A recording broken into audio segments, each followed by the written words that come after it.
Baik Bapak Ibu Guru, Assalamualaikum warahmatullahi wabarakatuh. Ini informasi yang akan saya sampaikan ini berkaitan dengan panduan yang perlu Bapak Ibu ketahui, yang perlu Bapak Ibu Guru pahami terkait dengan pencairan TPG dalam THR tahun 2026 ya. Jadi Bapak Ibu Guru mungkin bertanya-tanya bahwa kenapa kok TPG dalam THR tahun 2026 itu belum dicairkan. Lalu bagaimana dengan status yang tahun 2025, kapan sebenarnya akan dicairkan untuk TPG 100% dalam THR dan gaji ke-13. Nah, di dalam video ini saya akan menjelaskan secara lengkap, secara detail, bagaimana kita memahami sebenarnya TPG, pencairan TPG dalam THR tahun 2026 dan gaji ke-13 tentunya. Tapi sebelum saya membahas ini lebih dalam, saya menginformasikan kepada Bapak Ibu Guru bahwa bagi Bapak Ibu Guru yang ingin mendownload e-book yang bisa digunakan untuk pegangan guru dalam mengajar, pegangan siswa untuk belajar, modul-modul PPG, buku-buku PAUD, ataupun e-book yang bisa digunakan untuk menambah penghasilan Bapak Ibu Guru bisa mendownloadnya melalui link yang sudah saya sediakan pada deskripsi dari video saya ini.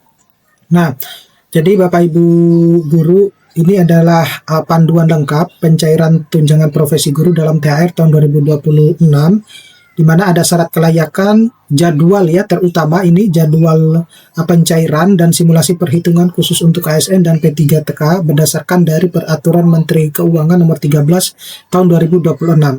Tentu Bapak Ibu Guru bertanya-tanya bahwa bagaimana dengan kasus untuk TPG dalam THR tahun 2025 yang semestinya harus sudah dicairkan sejak Desember, tanggal 31 Desember tahun 2025. Nah, itu juga nanti akan saya bahas Bapak Ibu Guru ya, entah itu di pertengahan atau di akhir video. Oleh karena itu Bapak Ibu Guru harus tetap stay tune di channel ini.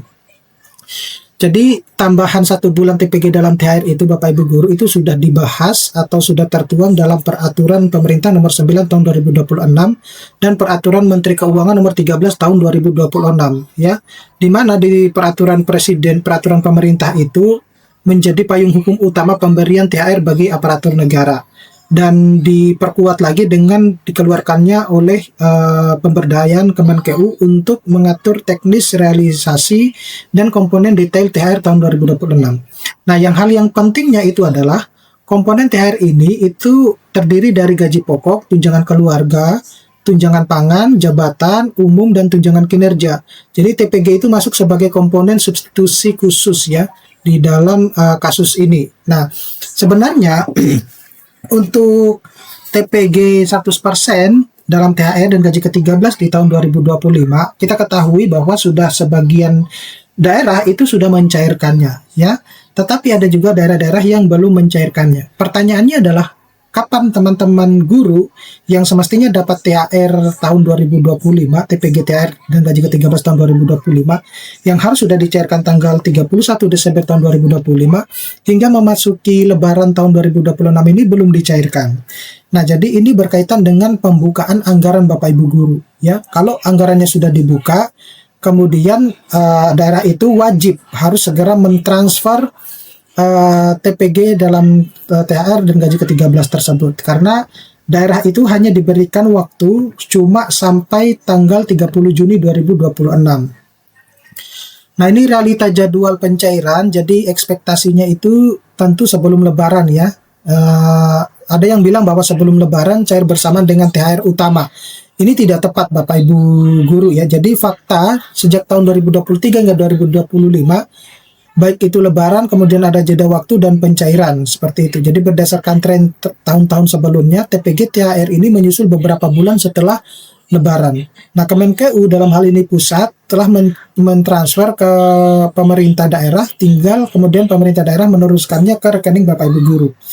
Nah, berkaitan dengan segala pencairan TPG oleh KPPN termasuk TPG reguler bulan Maret itu hanya diproses pada hari aktif saja ya. Jadi tidak ada pencairan di hari libur atau cuti bersama. Nah, oleh karena itu jelas Bapak Ibu Guru bahwa berkaitan dengan jadwal pencairan untuk TPG di THR tahun 2026 ini itu tidak dicairkan bersamaan dengan THR utama yang seperti Bapak Ibu Guru dapatkan tanggal 16 dan 17 kemarin ya. Jadi itu dicairkan itu beberapa bulan setelah lebaran ya. Untuk kelayakan TPG THR tahun 2026 yang berhak ya mendapatkan itu adalah dia tentunya harus berstatus ASN baik P3K maupun PNS ya. Kalau tentu yang guru bersertifikasi, kalau iya itu yang tidak itu adalah non ASN dan honorer yang tidak berhak ya. Kemudian guru bersertifikasi ya. Kemudian daerah tanpa tukin. Tuh, jadi kalau Bapak Ibu guru sudah pernah mendapatkan tukin atau TPP maka tidak mendapatkan TPG THR untuk tahun 2026 ini. Jadi selamat dulu ya buat Bapak Ibu guru yang berhak menerima tambahan 1 bulan tunjangan profesi guru dalam THR dan gaji ke-13 nantinya. Nah, sorotan kritis faktor penentu tukin dan TPP daerah. Jadi mendapat TPG THR itu kalau gurunya bersertifikasi dan gajinya dari APBN. Daerah di tempat bertugas itu tidak memberikan tunjangan kinerja atau tambahan penghasilan pegawai, serta kekosongan tunjangan daerah disubstitusi dengan 1 bulan TPG dalam THR. Yang tidak mendapatkan itu adalah guru tersertifikasi gaji dari APBN. Kemudian daerahnya itu sudah memberikan tukin dan TPP ya. Kemudian karena sudah mendapatkan tunjangan daerah, tambahan 1 bulan TPG dalam THR dibatalkan atau digugurkan. Jadi tidak termasuk di dalam penerima TPG ataupun THR ini ya. Nah, selanjutnya itu adalah yang berkaitan dengan pelaksanaan ya pembayaran THR bagian C ini.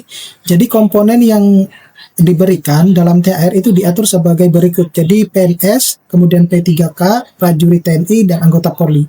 Nah, status P3K resmi terjamin. Jadi guru P3K itu secara hukum sah dan setara tercatat sebagai penerima THR tahun 2026.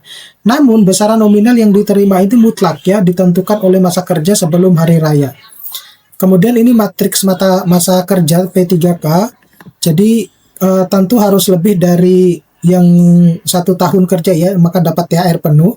Kemudian kurang dari 1 tahun namun lebih dari 1 bulan itu dapat THR proporsional. Ini dihitung secara khusus menggunakan formula yang sudah ditetapkan ya di dalam peraturan pemerintah maupun peraturan Menteri Keuangan.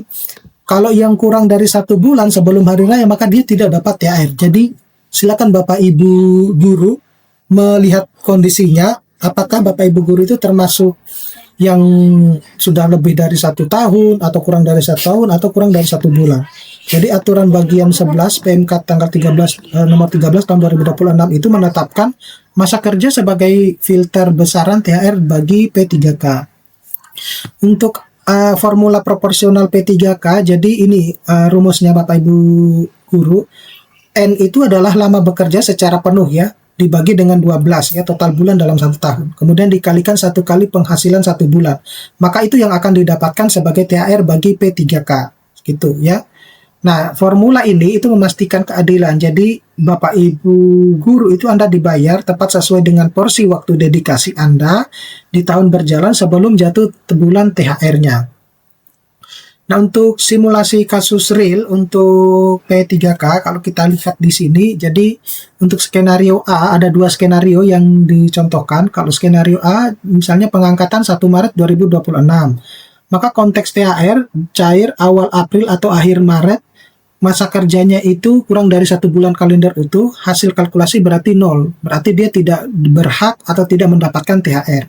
Tapi kalau skenario 2, misalnya pengangkatannya itu adalah 1 Februari 2026, maka konteks ini memasuki Maret, genap bekerja full 1 bulan Februari, masa kerja 1 bulan kalender penuh ya. Jadi 1 bagi 12 dikali penghasilan 1 bulan. Maka yang bersangkutan itu akan menerima THR sebagai proporsional. Nah, perhitungan ini itu berlaku seterusnya secara proporsional ya, misalnya 10 bulan kerja, 10 bagi 12 dikali penghasilannya dalam 1 bulan tersebut. Nah, secara kesimpulan, jadi TPG dan THR 2026 ini, aturan kelayakan itu tambahan 1 bulan TPG dalam THR valid diberikan hanya bagi ASN bersertifikasi yang di daerah tidak mencairkan tukin. Kemudian jadwalnya, pencairan ini dilakukan oleh pemerintah daerah dengan dana Kemenkeu dan secara historis selalu menyusul setelah momentum lebaran. Untuk status P3K, guru P3K itu memiliki hak sah atas THR, besarannya mutlak ditentukan secara proporsional berdasarkan masa kerja kalender utuh sebelum hari raya. Oke, saya kira cukup sekian Bapak Ibu Guru. Mudah-mudahan ini bisa bermanfaat. Nanti kita akan ketemu pada video-video selanjutnya. Saya akhiri, assalamualaikum warahmatullahi wabarakatuh.